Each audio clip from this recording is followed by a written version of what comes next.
and Bauer. So we're in for a really great match here. Well, we're set to go here from Koskinen Stadium. A overcast day, cooler than it has been here, and the face-off won by Jacksonville out of the gates, and we saw Jordan Guider getting the start in the face-off. Yeah, these guys are feeling themselves out right now. Face-off, the Fogos are so far here this afternoon early on. When we talked to Coach Galloway this week, he mentioned that for them the two key things that he really wanted to focus on is execution and pace, right? So the pace of the game, it might turn out to be a slower game where they control possession, and really executing on every single play. Shot blocked there by Robertson, and great hustle by Colin Hinton. Lost his stick. Was able to get the ball out as he was heading off field. Got a loose stick, though, still on the turf.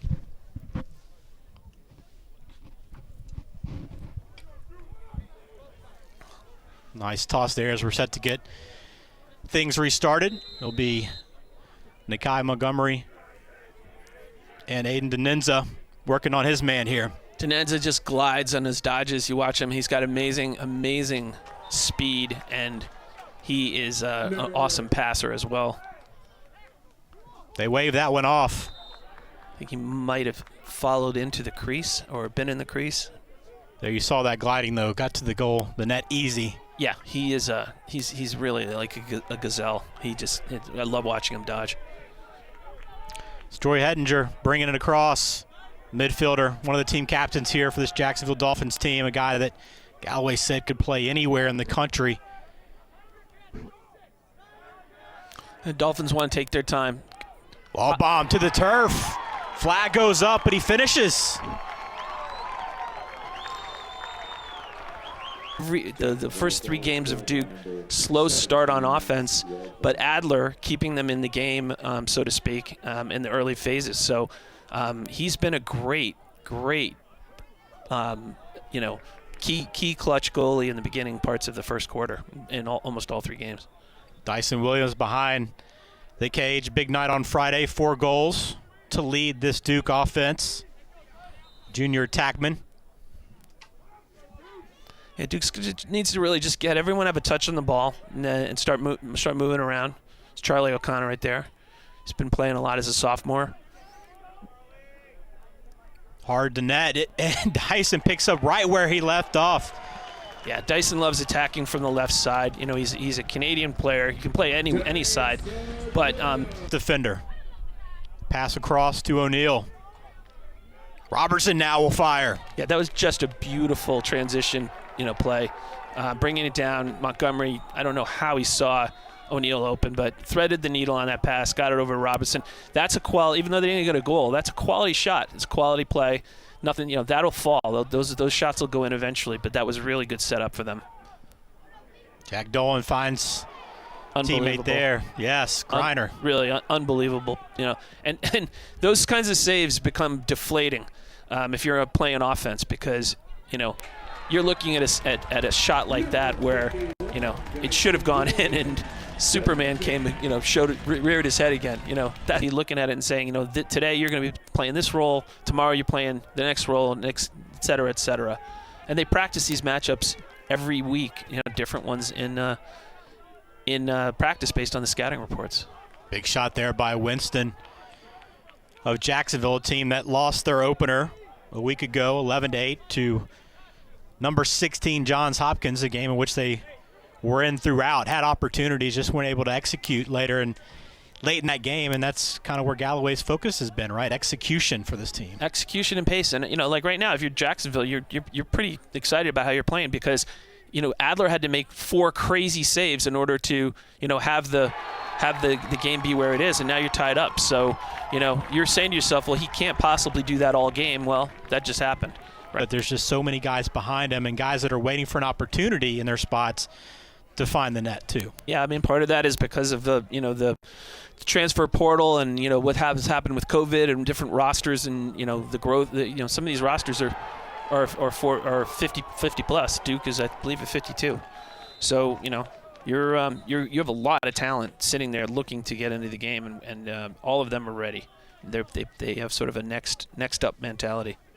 Jacksonville gets another stop on defense. You've seen the energy on the sideline Jacksonville's playing with today. Just the second game of this 2022 year, but they have high hopes this year. What an effort by Jack Dolan, taking it all the way through, cutting up that Duke. Yeah, you expect Jacksonville to have to score goals to keep up with this Duke team, but it is interesting. The number 10 for goals is kind of a number to keep an eye on today if Jacksonville's able to limit what this Duke team can do, because Jacksonville 16-1 since 2017 when they hold opponents to single digits, and Duke, as much as they've won, when they score fewer than 10 goals, just 16-37, while they are 195-27 when scoring more than 10. So obviously that's a big deal. And O'Neill gets the turnover, busting through the defense. Little miscommunication there as two Duke players run into each other. Stick, so they're essentially man up right now. Yeah. And O'Neill delivers top shelf. It's been O'Neill scored a couple goals on Friday. Number 1 there for Duke. Yeah, Garrett Ledman, I mean, it's just an example of the kind of talent they have. I believe when he was in high school, he broke all of Paul Rabel's scoring records. He's playing defensive midfield right now. He's played offense over the years. He's a senior leader on the team. But that's what these guys are doing. Like, what's my role? How can I help add value to the team and make us win? So people are playing maybe positions that they didn't think they'd be playing 4 years ago, but they are. And that's all good. McAdory, the talented freshman, a great freshman class here for Duke this year. McAdory had a goal on Friday. It's Lully here working to the right side. Great pass, finds Robertson, an easy put away. So when you see that kind of thread that clearly was there, but sometimes the refs don't pick that up. My eyesight had followed that ball, which went out into the parking lot here at Koskinen Stadium on that shot by Ledman. Yeah, but what I was saying is, you want the other guys on the offense to produce, because it actually makes the defenders need to cover them. If everyone thinks all the offense is coming from Brennan, they're all going to be, really waiting and getting ready to slide on him.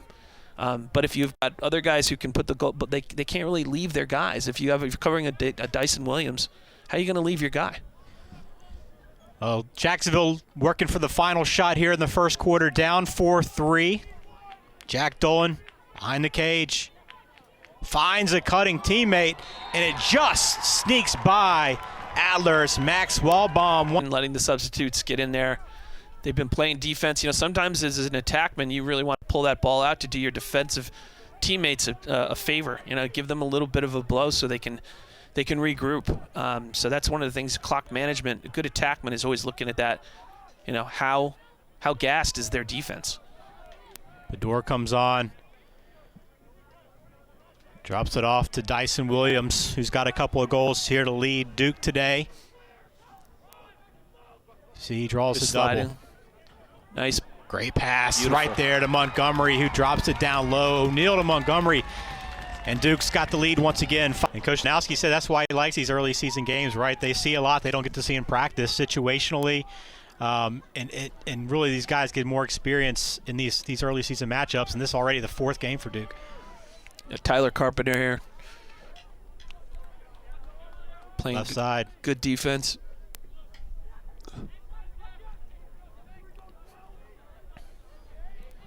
There's the freshman in Treary. It's been good so far. 1 assist in the opener. Got his first career start.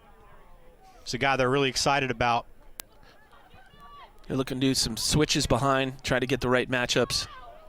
Finds a cutting Waldbaum. He finds space, is able to wiggle out of the defense there. Spins around and gets it past Adler. Yeah, Milliken, his 2nd save for Jacksonville today. But now pressure back on Adler. Already 8 saves here in this first half.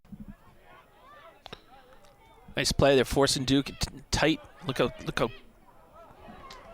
condensed their defense is right now. They're forcing them in, and they're content to play that kind of close in offense, trying to find some imbalances, picks. mismatches. The shot clock reset to 60 seconds, so some time here to work.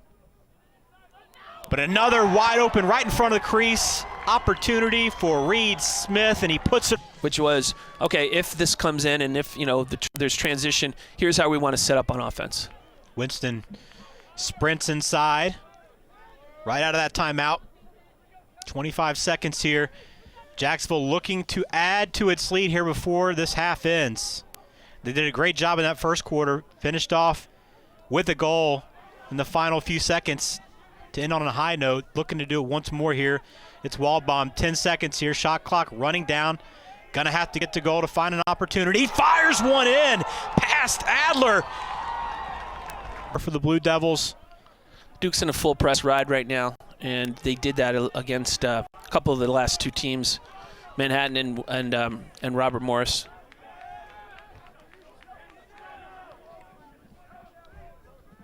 So Jacksonville sets up the offense here, up 7-5. Dolphins lost their opener a week ago to Johns Hopkins. Dropped that one 11-8. The 16th ranked Johns Hopkins. They went on the road and competed. The second half, they just could not find the net. Was the biggest issue for them. Can they change that today? Well, off to a good start here in the second half. Jack Dolan finishes one. Yeah, Dolan came in there. There was really no slide. Duke had a couple shots here to start this third quarter. We'll see if they can finish one. Long shot that time by Mitchell. Not a bad shot. Probably wants to be in a little bit closer. Again, Milliken's having a good day, right? So you want those shots to not just be a shot, but a great shot in terms of opportunities. Here comes O'Neill, but it's picked off, intercepted by Milliken. O'Neill with a goal today. Hasn't been that involved in the offense though, and Milliken takes that one away. Yeah, he's getting a little frustrated playing like that. But at the same time, I think that you got to know that there's plenty of time in this game. Dolan takes the contact, bounces off, it takes the shot, and Dolan on the shot clock. And it's a strange call because both of those players would be fighting for that ball, so it looked like a perfectly legal check.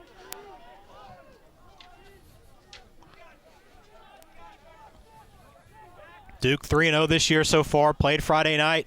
Another quick turnaround here to start the season. What Coach Stanowski wants to see, though, playing these games back-to-back like that.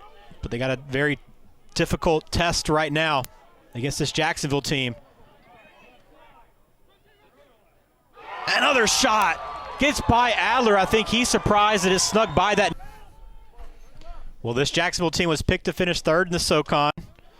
Had the most players on the All-SoCon list, preseason list, as named by the coaches. So, very talented roster.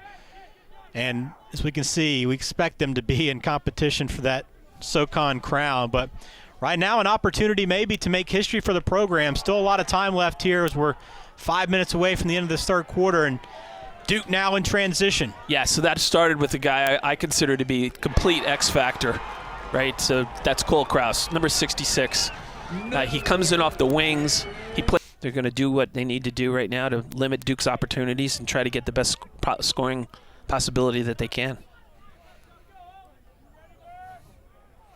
25 seconds. It's Jack Dolan, who's had a good game today. Hat trick for him. 4 goals for Waldbaum. Here comes Waldbaum, the transfer from Tufts. Gives it to Winston, his teammate. That one goes wide. They practice these scenarios during the week. They practice it a minute. They practice it 30 seconds. They practice it 15 seconds. So they know there's a play right here that they're going to try to materialize. So less than 15 seconds to do so. Able to stay in bounds there. Gets it back to his teammate. Adler comes out of the net, and it gives an opening. That time for Jack. Yeah, and that's the grad transfer from Harvard, Tyler Corpora, getting on the scoreboard with the goal that time. And now 25 seconds for Duke possibly to add one on here. We've seen Jacksonville finish off each of the first 2 quarters, potentially the third here with that goal. But can Duke change momentum here heading into the fourth? Robertson trying to work. He does find space and does trickle it through to the back of the net. Last year there was Virginia game, Carolina game, Notre Dame game, you name it. Duke came from behind to tie it up and win it and go ahead. So, anything's possible. But right now, when you see that penalty down there and then this one right here, those aren't things that are going Duke's way. Sometimes you have a game where things do not go your way. They have a free play here. They have 19 more seconds on the shot clock. So, they're trying to limit the amount of time Duke could have the ball. Corpora working hard against Camille, and he finds space somehow. Camille upset as that one gets. But I think the bigger story, Jacksonville has taken 7 more shots than Duke has. Galloway and his team will work here to try to get a good shot and run that clock.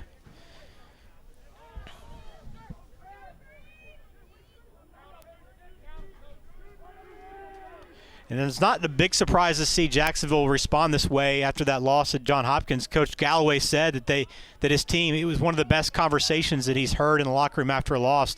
It's very critical conversations as Bowhunter fires. Low side pass. That goal by Bo Bowhunter, one of the best names in college lacrosse. And he's given. Yeah, Hill Academy. Yeah, this Jacksonville team up 6. Duke here in possession, but kind of finishing off that thought, Coach Galloway said that these guys were very critical of their performance, but in a positive way. And he said there's just so much leadership in that locker room, and he was very surprised at how they talked after that last loss, and it's kind of carrying over. Yeah, this team can be a top 20 team. In fact, they're playing like their top 10 team today, the Jacksonville. The question is, can you continue that all season long, right? And can you continue it here for a full 60? That's the question, as Duke is able to answer. Second, 2 in the third, and just 1 so far here in the fourth. The defense for Jacksonville has held strong and really thrown this team off. Yeah. Denenza. Chance there, but he cannot connect. O'Neill will restart. I think every Duke player on this team has a moment that, they want back today. So that's something that, losing is part of the game. I'm not saying that they've lost, but if they do, there's plenty to look at, right? Denenza again. 5 minutes to go here. O'Neill, can he come through for Duke? He goes to net. He gets hammered hard up high. The ball does find the back of the net. It was hard to tell there. I think the team before. And Caputo coming on. Blue Devils trying to get the double digits here. More importantly, trying to cut into this Jacksonville lead. You can't chew up too much clock time right now. They've got to take the right shot, but realize that they're not in the second quarter. They've got to really fight for this and fight for it quick. Mitchell, check that. A tough pass that is collected by O'Neill. Very athletic move there. He fires slow, but Milliken's there to kick it away. Yeah, that was a really nice save. Brennan shot that. He was pretty far out, but he's got the power to take those shots. So, that's one of those things where, you want the ball in O'Neill's stick. Man finds himself wide open, and that could be a big goal for Jacksonville. The defense. When you're down and you need the ball, you have to sort of take those risks. Huge goal for Jacksonville. Kind of fend off this Duke team a little bit longer now. Throwaway. That was key. Big mistake that time for Jacksonville. Duke will start the offense. Clock stops. Duke gets a new 80. That was actually a key play. That goal by Jacob Greiner for Jacksonville now. Duke has to work fast. Shot that time is buried. Sean Love. It's not something that they really need to dwell on, but we'll see where it goes. It's a big task in front of them. So we'll see if Duke can get one quickly here. Montgomery does sneak it by. Them squarely on the map, but they still have 1:13 left to hold off this Duke team who ranks 3rd in the country. It's McAdory. He's going to try to make a sweep move, try to get some kind of shot off. Dishes it to Lully, who loses it, and that possession. It was off his stick. He does. Lully looks to the official to change that call there. It was a deflection. We'll see how they ultimately rule it. It is a deflection, and we'll stay with Duke. Yeah. The Jacksonville fans in attendance didn't like it, but it was the right call. And here now Duke comes quickly. Shot misfired, but it's right into the stick of Robertson. Under a minute to go here. Duke down 3. You're keeping him at arm's length. Keeping McAdory out there. McAdory. He finds Dyson Williams, who finishes it. So another goal for... Ball back down. Duke does come away with it. It's Montgomery. He's got some space. Goes low. Beautiful save. Milliken, that went high in the air. Caught by Robertson. Back to Montgomery. Got to get a shot. 15 seconds is blocked. He's chasing it down. Just 10 seconds to go. Under 8. Jacksonville can feel it now as that one goes out of bounds. 6 seconds left. The Dolphins sideline jumping up and down. Appears to be just a matter of seconds here. That ball flung high in the air like a punt. Brought down by Adler. Celebration on. Jacksonville storms the field. The Dolphins have pulled the upset, defeating number 3 Duke in Koskinen Stadium 14-12. Program-defining win, as you mentioned, for Galloway.